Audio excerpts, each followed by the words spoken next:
আপনাকে যে লম্বা লম্বা বেগুন আছে চিকন, এই লম্বা বেগুন দিতে পারবে আপনার পরিবারের যদি কারো দরকার হয়। আপনার ফ্যামিলিতে মনে হয় মূলার দরকার, এই জন্য মূলার দিবে বলছেন। বেগুনও আছে, লম্বা লম্বা চিকন চিকন বেগুন আছে, এ সরকার বেগুনও দিতে পারে।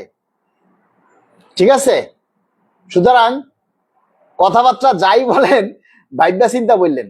ভাই আমি যে কথাটা বললাম এটা কি বুঝতে পারছেন? 100% নিশ্চিত? আচ্ছা, বুঝতে পারি নাই, আর একটু ভাঙ্গাইয়ে বললে ক্লিয়ার করা যাইতো, তাহলে আমি পাবলিকরে বলতাম। ঠিক আছে, সৈয়দা তাবাসসুম, তুমি একটু লাইভে যুক্ত হও।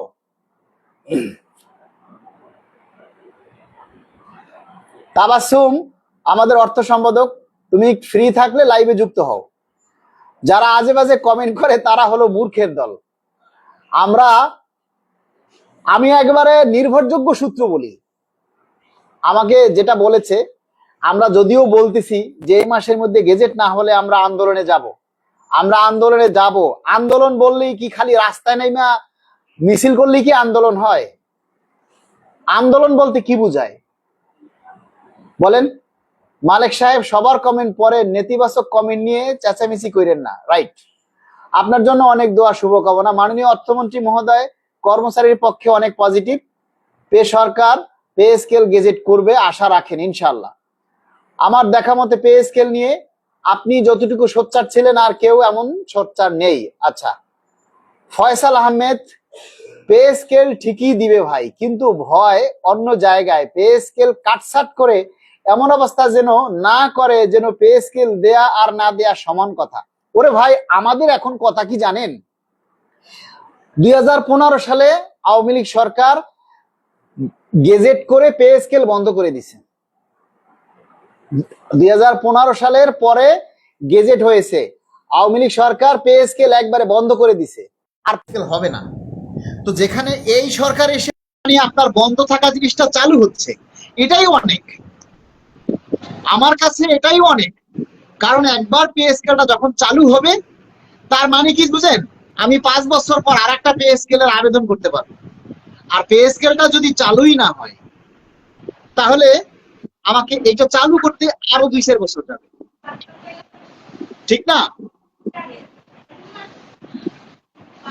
হ্যালো হ্যালো, আসসালামু আলাইকুম। ওয়ালাইকুম আসসালাম।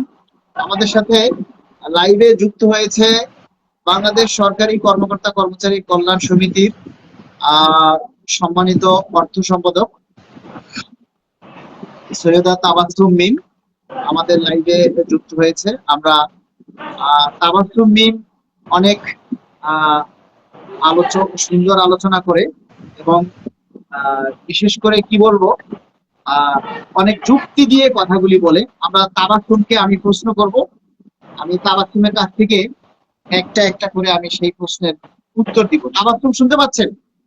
জি, আমি শুনতে পাচ্ছি ভাইয়া। আচ্ছা, আমি কিছু মানুষ কমেন্ট করছে যে এই সরকার পে স্কেল দিবে না, ঠিক আছে? এখন এই যে প্রশ্নটা মানুষ করতেছে, এই সরকার পে স্কেল দিবে না, আর যদি সরকারের পে স্কেল না দেওয়ার ইচ্ছাই থাকতো, তাহলে সরকারের এরকম মানে ইতিবাচক যে কাজগুলি, এগুলি কি আসলে হতো কিনা? এক্ষেত্রে আসলে কি যুক্তি যে সরকার পে স্কেল আসলে দিবে কি দিবে না? দিলে কেন দিবে না, এরকম কোন যুক্তি আসলে আসে কিনা? আসলে ভাই, এটা নিয়ে কথা বলতে গেলে আসলে অনেক কিছু চলে আসে। প্রথমত আসলে কর্মচারীরা যে কতটা হতাশ, এটা আপনাকে একটু প্রথমে দেখতে হবে যে তারা 11 বছর ধরে আসলে তীর্থের কাকের মতো তাকায় আছে যে কখন আমাদের একটা পে স্কেল হবে, কখন তাদের দুর্দশা দুঃখ কাটবে। এই হতাশা থেকে হয়তো আর না না, সেটা এটা তো আমিও জানি যে আমরা আসলে 11 বছর ধরে পে স্কেল পাচ্ছি না, 11 বছর ধরে আমরা আসলে হতাশ, দ্রব্যমূল্যের দাম বাড়ছে, কিন্তু এই সরকারের বয়স কি, এই সরকারের বয়স কি 11 বছর? জি, এই সরকারের বয়স কি 11 বছর? এই সরকারের বয়স 11 বছর না, এটার সম্পূর্ণ দোষ যদি দায়ভার যায় সেটা হচ্ছে ইন্টার্ম গভর্নমেন্টের সময়, যেখানে আমাদেরকে পুরোপুরি সম্পূর্ণ মানে মূলা ঝুরানো হয়েছে। এক কথায়, এই যে কিছুক্ষণ আগে একটা ভাইয়া বলছেন যে মূলা দিবে, তখন আমাদেরকে আসলে মূল্য ঝুলানো হয়েছে, কিন্তু এখন এটার কোনো সুযোগ নাই, যেহেতু এটা সংসদে পাশ হয়েছে। সংসদ মানে কি, আমাদের দেশ যেহেতু একটা গণতান্ত্রিক দেশ, আমাদের সবকিছু ডিসিশন যদি নিতে হয়, কোনো কিছু বড় ডিসিশন নিতে হয়, সেটা সংসদ হয়ে তারপরে জনগণের কাছে আসে।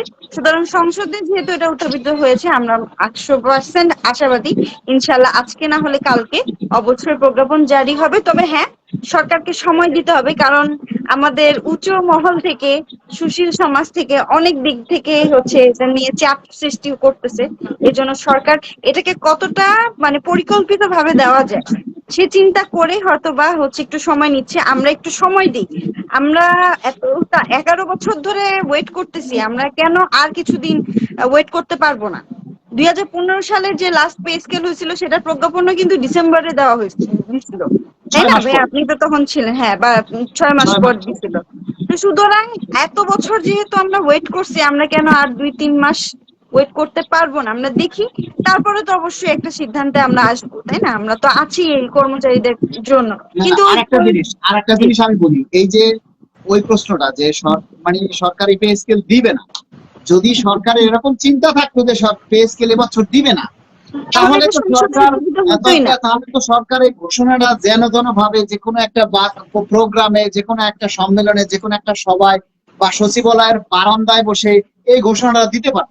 তাহলে তো সংসদে বসে, এবং সংসদে আবার তাও আবার কি একেবারে বাজেট বক্তৃতায়, সংসদে তো নানা আলোচনা হয়, সবটা জি, কিন্তু আর বাজেট বক্তৃতায় আলোচনা হয়নি, তাই না? একবারে সংসদে যে আলোচনাটা হয়েছে, তাহলে আচ্ছা লাইনটা কেটে গেছে নাকি? সংসদের বাজেট আর আলোচনায় এই প্রস্তাবটা দেওয়া হয়েছে, এই পে স্কেলের ঘোষণা করা হয়েছে। তাহলে যদি সরকারের ইচ্ছাই না থাকতো, তাহলে তো বাজেট বক্তৃতায় এই পে স্কেলের ঘোষণা আসতো না। তাবাসসুমের লাইনটা কেটে গেছে মনে হয়। তো যাই হোক, আমরা এটা বুঝি, এটা জানি যে আমরা 11 বছর হতাশ, 11 বছর আমরা পে স্কেল পাইনি, 11 বছর ধরে আমরা অপেক্ষায় আছি, ঠিক আছে, এটা আমরা বুঝি। কিন্তু বুঝলে কি করার আছে বলেন? কারো মাথায় তো বাড়ি দেয়া যাবে না, বাড়ি দেয়া যাবে। আর সবচাইতে বড় সমস্যা যেটা, সেটা হচ্ছে আমাদের কর্মচারীদের মধ্যে ঐক্য নেই, যে আমরা একেবারে জোর দাবি করে একদিনের মধ্যে বা এক সপ্তাহের মধ্যে বা এক মাসের মধ্যে আমরা দাবিটা আদায় করে ফেলবো, বাস্তবায়ন করে ফেলবো, সেই সক্ষমতাটা কি আসলে আমাদের আছে? আপনারা যারা লাইভে আছেন, এখন প্রায় 650 মানুষ আপনারা লাইভে আছেন, 650 মানুষ আমার কথাগুলি শুনতেছেন।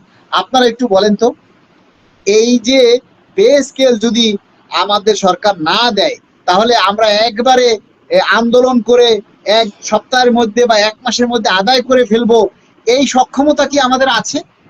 আমরা প্রোগ্রাম দিলে কি সবাই সেই প্রোগ্রামে আসে? আপনারা আসেন, প্রশ্ন করলাম। আপনারা এখন এই যে 600 মানুষ লাইভে আছেন, 600 মানুষ নিজের বিবেকের কাছে প্রশ্ন করেন যে এই মুহূর্তে যদি আমরা প্রোগ্রাম দেই, তাহলে কি এই 600 মানুষ লাইভে আসে? এই 600 মানুষ কি আমাদের প্রোগ্রামে আসে? আসে না। যদি একটা ঘরোয়া আলোচনাও হয়, মনে করেন ঢাকার মধ্যে প্রেস ক্লাব এমন একটা জায়গা, এই ঢাকার মধ্যে এমন একটা জায়গা যেটা হলো প্রেস ক্লাব, এই প্রেস ক্লাবে পে স্কেলের দাবিতে কেউ যদি একটা প্রোগ্রাম দেয়, তাহলে আপনার সেখানে যাওয়া উচিত। কারণ সেখানে তো বিয়ের গীত গাবে না, আপনার দাবির কথা বলবে। সেখানে আপনারা কেন আসেন না? আবার আপনারা বলেন যে কঠিন আন্দোলন ঘোষণা করতে।